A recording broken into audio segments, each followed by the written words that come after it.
There are some dysfunctional ways of dealing with your emotions. One is suppressing your feelings. So during this stage, you suppress your feelings, you will not express what you really feel like or what you really want or need.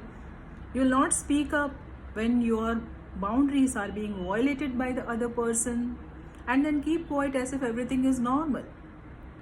And you feel that the other person will magically understand or discover what you are feeling like, and keep on waiting for that to happen.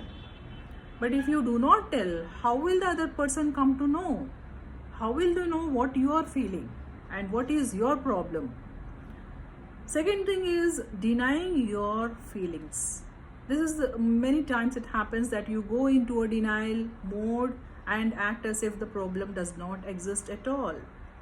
And making this, you'll feel that you're okay with whatever is happening, and in reality you are suffering, and your heart knows that you are not content with whatever is happening or with the behavior of the other person. So only when the problem is faced upfront, and at that time you can resolve it. So try to resolve the problem.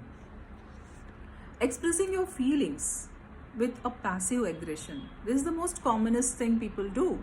So this is the most dangerous way of handling any problem in relationships.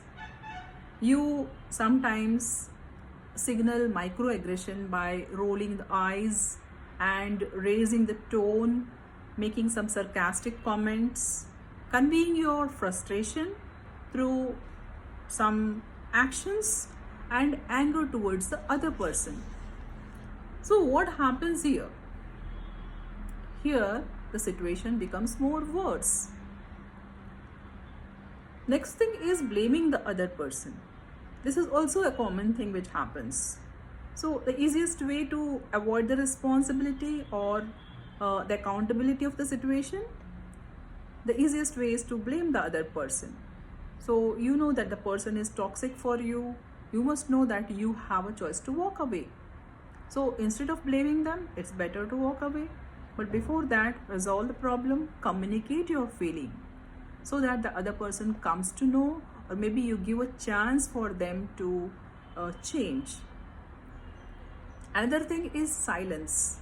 Silence, it is called as golden. But do you know, silence, a misunderstanding which has popped up in a relationship, that time the silence can become more detrimental.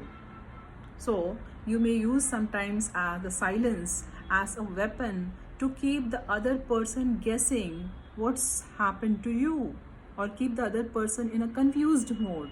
Sometimes it is also called as ghosting.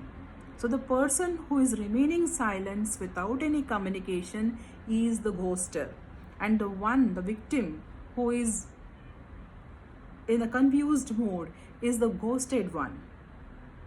And it is the most dangerous situation, and the ghosted one has all the mental problems and mental suffering because of this ghosting. So you are the one who is causing the other person lots of mental suffering. So stop doing this and using silence as a weapon, and express your feelings clearly and resolve the problem.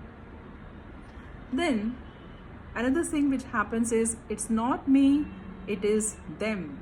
This is what usually people say in any kinds of relationship problems. So, and sometimes they ask for strategies to make the other person love them. How can it be?